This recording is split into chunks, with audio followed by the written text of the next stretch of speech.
여러분 안녕하십니까, 반장입니다.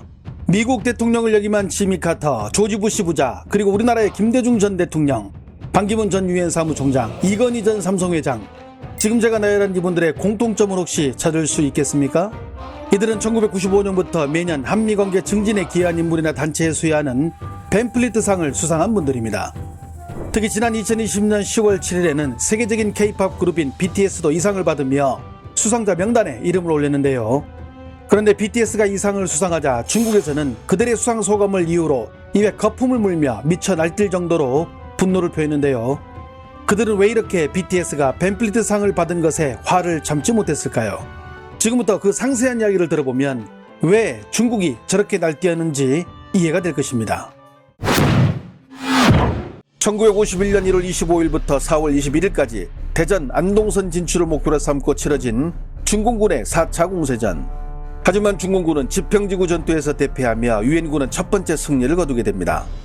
이 전투를 계기로 유엔군은 반격으로 전환하게 되며 중공군은 북위 38도 선으로 밀려나는 결과를 맞이하며 제4차 공세에 실패하게 됩니다.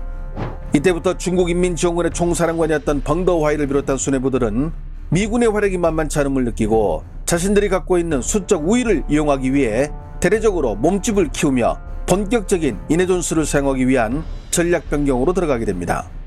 일단 장진호 전투에서 얻어 터졌던 구병단을 추슬러서 3병단, 19병단과 함께 전면으로 내세우고 여기에 보병사단만 33개, 그리고 4개의 포병사단과 4개의 고사포 사단도 데려오고 다련장 로켓을 쏘는 4개의 로켓포 사단까지 불러오게 됩니다. 뿐만 아닙니다. 대전차 포 1개 사단까지 불러 모아 일선에만 중공군 약 55만 명을 내세우게 됩니다. 여기에 북한군 3개 군단도 일선에 같이 배치시키는데요. 이렇게 일선에만 중공군 약 55만 명에 북한군 약 15만 명, 도합 70만 명의 병력을 집결시키게 됩니다. 여기서 끝이 아닙니다. 이선에 배치한 예비부대도 정비를 거치고 원산이나 진남포 등 상륙작전을 대비해 준비 중인 해안방비부대까지 합치면 중공군의 총 규모는 무려 95만 명이 되는데요.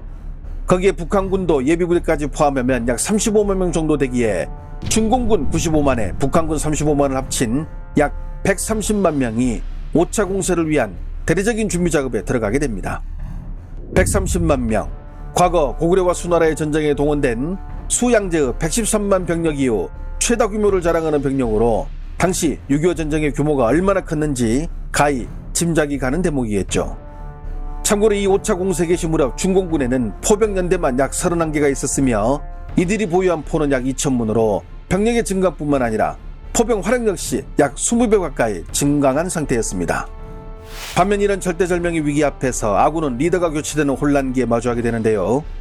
당시 휴전을 원하며 전쟁이 확전되는 것을 반대했던 미국의 트루먼 대통령과 계속 북진을 넘어 중국 본토까지 공격해야 한다고 주장했던 맥아더 사령관과의 갈등으로 인천 상륙작전을 성공적으로 이끌었던 맥아더 장군은 결국 해임되어 미국 본토로 돌아가게 되며 1951년 4월 19일 미 의회에서 고별 연설을 하게 됩니다.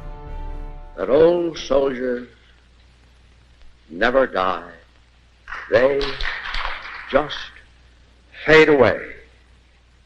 And like the old soldier of that ballad, I now close my military career and just fade away. Goodbye.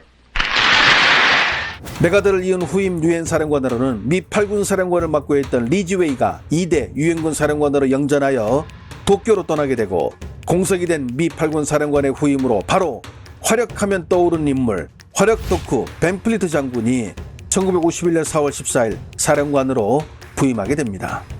그가 8군 사령관으로 부임한 취임 일성 중 하나는 바로 서울 사수. 벤플리트 장군은 나는 이곳에 승리하러 왔다. 만약 나와 같이 승리하고 싶지 않다면 이곳을 바로 떠나도 좋다는 말로 승리에 대한 강력한 의지를 피력합니다. 6.25 전쟁하면 떠오르는 미국의 4대장 맥아더, 워커, 리지웨이 그리고 벤플리트 장군을 들 수 있습니다. 많은 이들은 훌륭한 무장이라 하면 문무를 겸비해야 한다고 말합니다.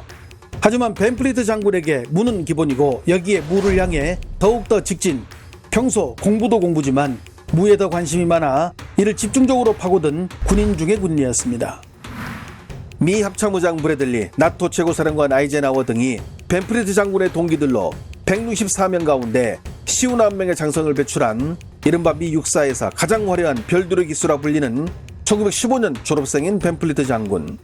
무공 훈장만 15개, 특히 노르망디 상륙작전에서는 하루에 훈장을 3개나 받을 만큼 적어도 전장에서 보여주는 전투력은 타의 추종을 불허할 만큼 전장에 특화된 인물인데요. 일례로 노르망디 상륙작전 당시 부상을 입어 야전병원에 후송됐는데 스스로 탈출해 다시 병력을 지휘할 만큼 적군의 입장에서는 가히 지향이라 불릴 만한 압도적인 포스를 자랑했으니 패튼 장군이 괜히 밴플리트 장군을 아끼지는 않았겠죠. 그가 부임한 채 한 달이 안 될 무렵 중공군은 드디어 서울을 재점령하기 위해 5차 공세를 시작했고, 이때 앞에서 말한 바와 같이 엄청난 규모의 병력을 투입한 인해 전술로 중공군이 밀고 오자 이를 본 일부 참모들은 철수를 거니, 하지만 밴플리트 장군은 다음과 같은 한마디로 참모들의 입을 닫게 만들어버립니다. 적이 그만큼 많으면 우리는 포탄을 그만큼 많이 쏘면 된다. 적들이 서울 부근에 집결조차 못하도록 막기 위해 초반부터 대량으로 포탄을 퍼붓는 압도적인 화력으로 기선을 잡아야겠다는 것인데요. 이를 위해 밴플리트 장군의 주의하에 아군은 서울 광화문에서 마포 한강변까지 야포 400문을 일렬로 쭉 세워놓고 3일 동안 밤낮 없이 포격을 가하기 시작합니다. 중국인민지원군의 인해 전술을 깨부수기 위해 표준 지침인 포병의 탄약 통제 보급률을 가볍게 무시하고 5배로 늘려 무제한 사격을 실시, 105mm 포는 300발, 155mm는 250발, 203mm 포는 200발 등 하루 평균 45,000발, 4월 동안 모두 13만 발이 넘는 포탄을 적의 머리 위로 날려버리게 됩니다. 이게 어느 정도인지 감이 잘 안 오시죠? 이를 비용으로 환산하면 하루 동안 쓴 돈이 무려 50억 원이나 됩니다. 급기야 이는 밴플리트 포격이라는 이름으로 알려졌고, 밴플리트 탄약량이라는 새로운 전술로 불리기도 할 만큼 적군에게 집중적인 포격을 선사, 결국 이에 전의를 상실하고 겁을 먹은 중공군은 밴플리트 장군이 미 8군 사령관으로 재임하는 동안 단 한 번의 대규모 공세도 취할 수 없었으며, 아군은 이에 힘입어 당시 주춤하고 있던 전선을 38도선 북쪽으로 끌어올리게 됩니다. As I say, 44,000 rounds of ammunition in one night is an incredible amount of ammunition fired. Listen, when you hear hundreds and hundreds of cannons firing all night long, you'll never forget it. I'll never forget it. I remember it. The whole sky was covered with light, and the sound was overwhelming. I was 15 or 20 miles away from where the main shelter. I could still hear it like it was next door. And even back in Washington, D.C., congressmen were getting concerned about the cost of the war and the cost of all the ammunition, because artillery rounds cost a lot of money. Bullets for rifles, and that's so expensive. But artillery rounds, especially big guns, cost a lot of money. So they were questioning from Washington, why is so much going on in just shooting artillery? Why do you have to do it? 미국 의회의 이 질문을 들은 밴플리트 장군은 여기 와서 적군이 죽어나가는 것을 보고 말하라, 아니면 밴플리트 탄약량 따위의 말은 꺼내지도 말라라고 일축해버렸다고 합니다. 이러니 우리에겐 천구만마와 같은 존재이지만 중국에게는 지금도 듣고 싶지 않은 악몽과도 같은 존재입니다. 지난 2023년 6.25 전쟁 정전 70주년을 맞아 중국에서 방영한 프로그램에서도 밴플리트 장군을 가장 먼저 언급했는데요. 我手中照片上的这个人叫詹姆斯·范弗里特，是美第8集团军的司令，是上甘岭战役当中以美国为首的联合国军里的最高长官，也是志愿军第15军最主要的对手之一。 한편 중국 방송 측은 밴플리트가 중공군에 쏜 포탄의 수는 약 30만 발로, 이 수치는 155mm 고폭탄을 정렬하여 세워둘 경우 축구장 하나에 가득 차고 만약 일렬로 세운다면 그 길이는 무려 180km까지 이르는 상상을 초월하는 숫자라며 혀를 내두르기도 했습니다. 이러다 보니 중국에서 6.25 전쟁을 다룬 영화나 드라마에는 항상 밴플리트 장군이 등장하는데요. 敌人够了，这就是所谓的范弗里特弹药量，实际就是无限量的弹药量。 I love this artillery fire. Keep firing. America has enough shells. Give my order for our forces to move quickly towards Chowan. Yes, sir. 1951년 7월부터 시작된 휴전협상으로 전장은 대규모 공세보다는 38도선 인근에서 치열한 고지전이 벌어지는 양상으로 변하게 됩니다. 휴전협상이 체결되기 전까지 조금이라도 더 영토를 확보하기 위함이죠. 그리고 휴전협상이 진행된다는 것은 이제 우리나라를 지켜주던 미군을 비롯한 유엔군이 철수할 날이 멀지 않았다는 것을 의미하기도 합니다. 이에 벤플리트 장군은 한국군이 스스로 나라를 지킬 수 있도록 하기 위해 국군의 내부 전투력 증가에 속도를 내기 시작하는데요. 미군 훈련관의 감독하에 이등병부터 사단장까지 9주 동안 강도 높은 훈련을 실시함은 물론 미국의 병과학교에 국군 장교들을 유학 보내고 제주도와 논산에는 신병훈련소를 설치하기 위해 힘을 보태기도 했습니다. 특히 벤플리트 장군은 한국 육군에 가장 필요한 존재는 바로 잘 훈련된 초급 장교라고 판단해 육군사관학교를 4년제로 개편하는 데 핵심적인 역할을 하기도 합니다.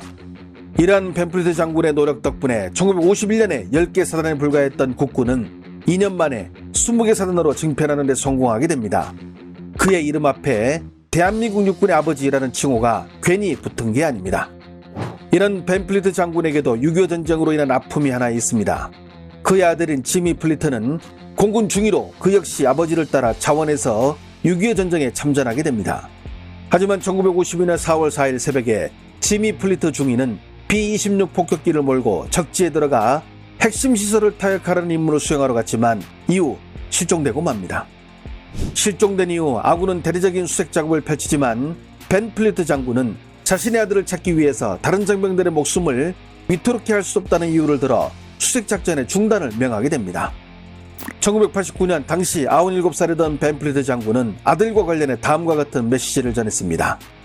내 아들은 전사했습니다. 인천 앞바다에서 격추되었습니다. 시신은 찾지 못했습니다. 만약 찾는다면 나는 시신을 한국에 남겨두겠습니다. 왜냐하면 그곳이 그가 자유를 위해 생명을 바친 곳이기 때문입니다. 1953년 2월 임기를 마치고 본국으로 돌아간 벤플리트 장군. 그는 돌아가서도 한국은 나의 제2의 고향이라며 한국인들을 돕기 위한 500만 달러 기금 모금 운동을 펼치는 등 퇴역한 이후에도 특사 자격으로 우리나라를 방문해서 각종 경제 발전에도 큰 도움을 주게 됩니다. 지난 1950년 6월 25일 새벽 북한 공산군이 군사분계선을 넘어 남침해 1953년 7월 27일 정전협정이 체결되기까지 3년 1개월간 이어진 6.25 전쟁은 올해로 75주년이 되었습니다. 당시 전세계 16개국에서 34만 천여 명이 우리나라를 돕기 위해 왔으며 벤플리트 장군 역시 우리나라를 위해 자신의 모든 것을 바쳤습니다.